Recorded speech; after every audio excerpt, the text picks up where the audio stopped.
was chased out with a knife, with a face like Bob Marley and a mouth like a motorbike. Oh well, the bars are always open, the time is always right, and if God's good word goes unspoken, well, the music goes all night, and it goes.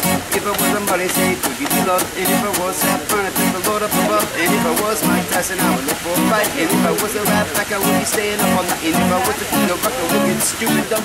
And if I'm so well, I'm here because this is the beginning of a movement that deals with what I think is a core problem with our nation's politics, and that is the excessive influence of market-based corporate money in government.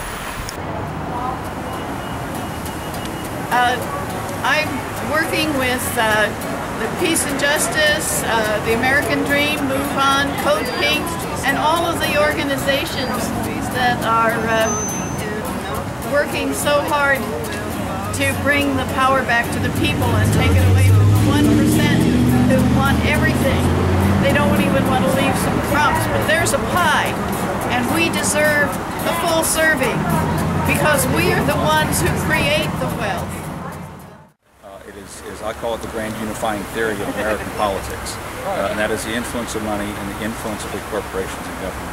Do you feel the Supreme Court, when they passed a law that allowed corporations to act as people, do you think that has harmed or will harm the political process in this upcoming election? Harmed the political process. Without question, it's been incredibly destructive for the political process. And I think the couple of Supreme Court decisions have contributed to that. The decision to equate money to speech, as far as political speech is concerned, and the Citizens United decision last year, I mean, as far as I'm concerned, that was the last knife stroke in the heart of democracy. And if we aren't able to beat that back, then I fear that we have lost something precious in this nation. We've not really had a lot of good representation from our politicians, you know, in really honestly over a decade. And it's just gotten to the point now that we really have to do something about it. You know, because if voting isn't going to get us there, then we have to make bigger statements. And you know, I actually just got back from New York last weekend. I actually went there to Zuccotti Park, and you know, I kind of experienced Occupy Wall Street firsthand, and then also the General Assembly in Washington Square Park. And you know, one of the things that I hear a lot of people say, and one of the things that the media says a lot, is you know, there's not really like a specific goal. There's not really, you know, like who are they really targeting? Well, the thing is that there really isn't a target. See, we're not targeting like one politician or one certain thing necessarily. In general, it's about the distribution of money, and specifically the way that you know, people are taxed. One of the examples that I like to talk about a lot is Social Security, because you know, so many people, you know, we've heard for years now, well, Social Security is a failing system, you know. Well, you know, one of the reasons it's a failing system is because there's a tax limit on it.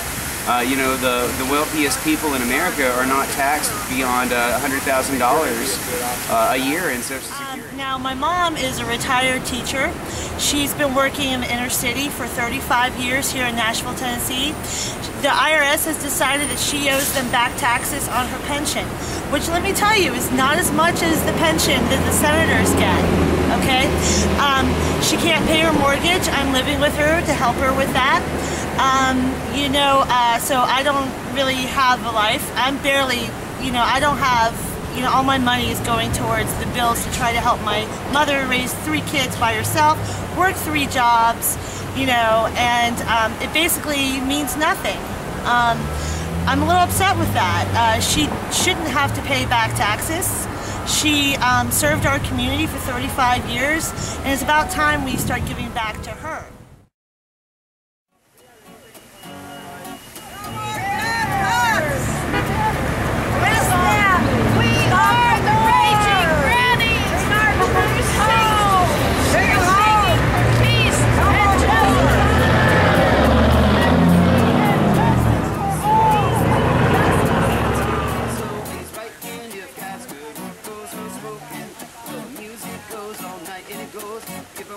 Well, for me, it means evolution more than revolution. I think it's, you know, beyond like politics, there's a raising of consciousness, of community, positive energy, love, peace, really beautiful, you know, perhaps idealistic or, you know, maybe naive to some people. I don't see it that way. Wonderful movement towards the future. I'm actually here because I think this is an invaluable opportunity for people to learn how to govern themselves.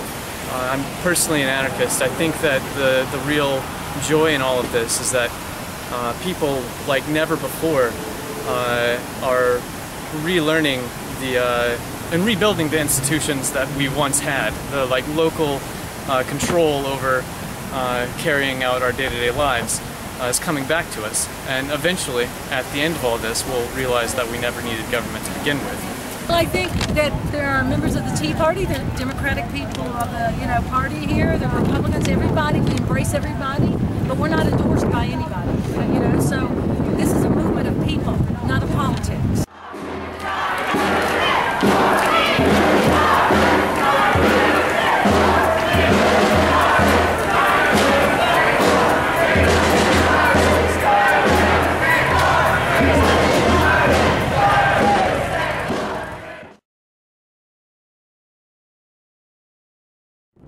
To check things out, to see how the movement's progressing.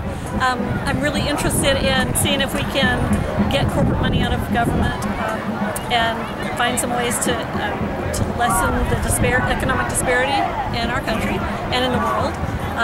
And I'm hopeful that this movement will help make that happen. I think sort of the central message that I agree with is that corporations should get out of politics and democracy should be about people.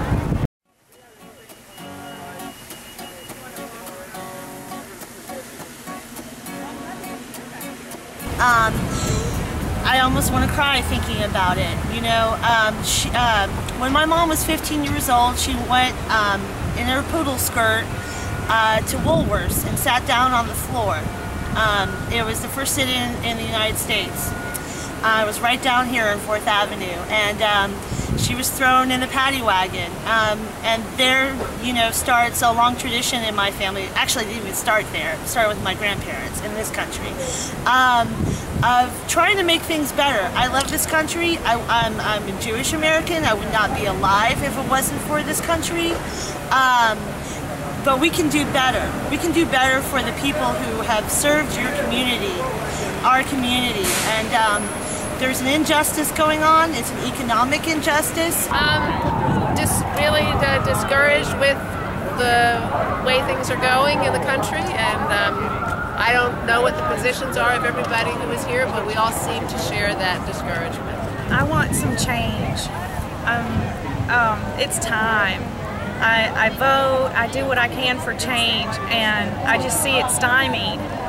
And I want a peaceful movement where the people can have the American dream back. I'm here to support the American people in a movement that will make this country a better place.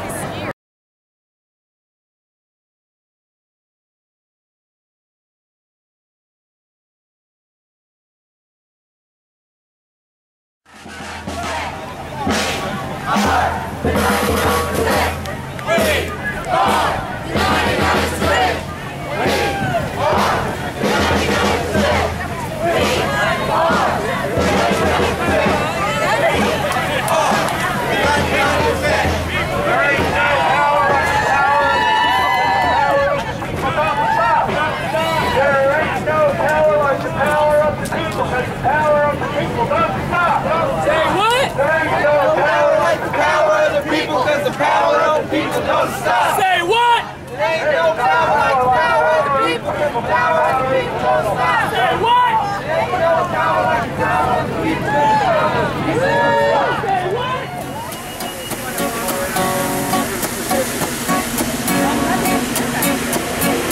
Stove in from an African land, I was chased out with a knife, with a face like Bob Marley and a mouth like a motorbike. Oh well, the bars are always open.